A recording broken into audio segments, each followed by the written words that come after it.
Hello everyone, welcome to Moo's Crew Moo here, and today we're taking a look at Robots in Disguise, Grimlock. Big Grimlock. This is the Takara Tomy version of the three-step changer, the three-step changer version of Grimlock.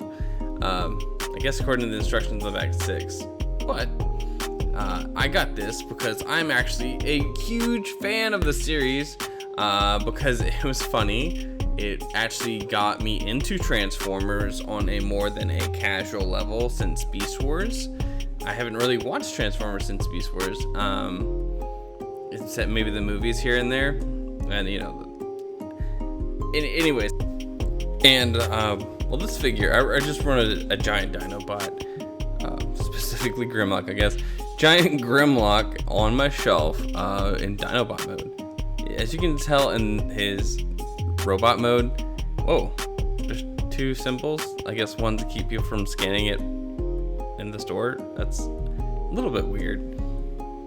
Alright, so like I was saying, the robot mode for this figure isn't that great. I mean, it's very basic, but the paint job is pretty darn good, and this is the best I'm pretty sure I'll get for at least a Grimlock figure from RED 2015, unless a third-party company makes it, because this show is, I wouldn't say hated by fans, but this show is apparently one of the most disliked from people that watched it. And part of the problem, I think, is bias and or people being upset that, hey, this is not Transformers Prime.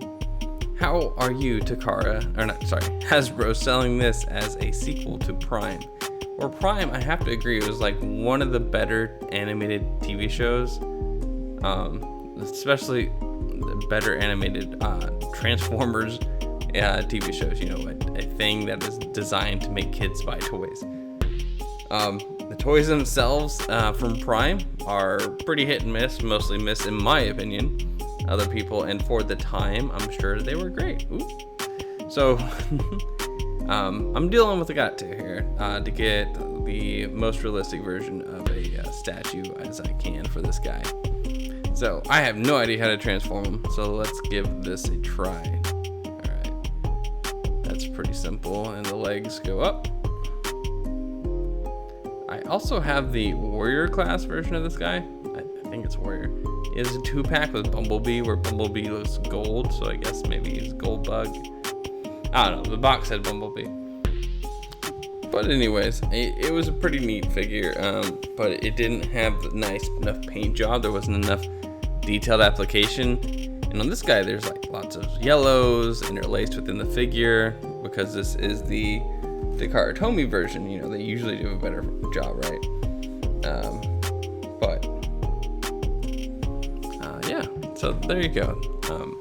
Next, let's going to take a look at the way this tail goes in. This is the least favorite part about this figure. The way the tail goes in, it's at this weird angle. And this weird angle, it leaves his tail mostly open on one side. So it doesn't look natural. It doesn't cover that butt very well. It needed to be thicker, in my opinion. But once again, this was like a $30 toy, I think. I don't know what it was at release, but it wasn't, he doesn't even need joint bend. Wow. So this is the best way you're going to see him. It's kind of like this, which is okay.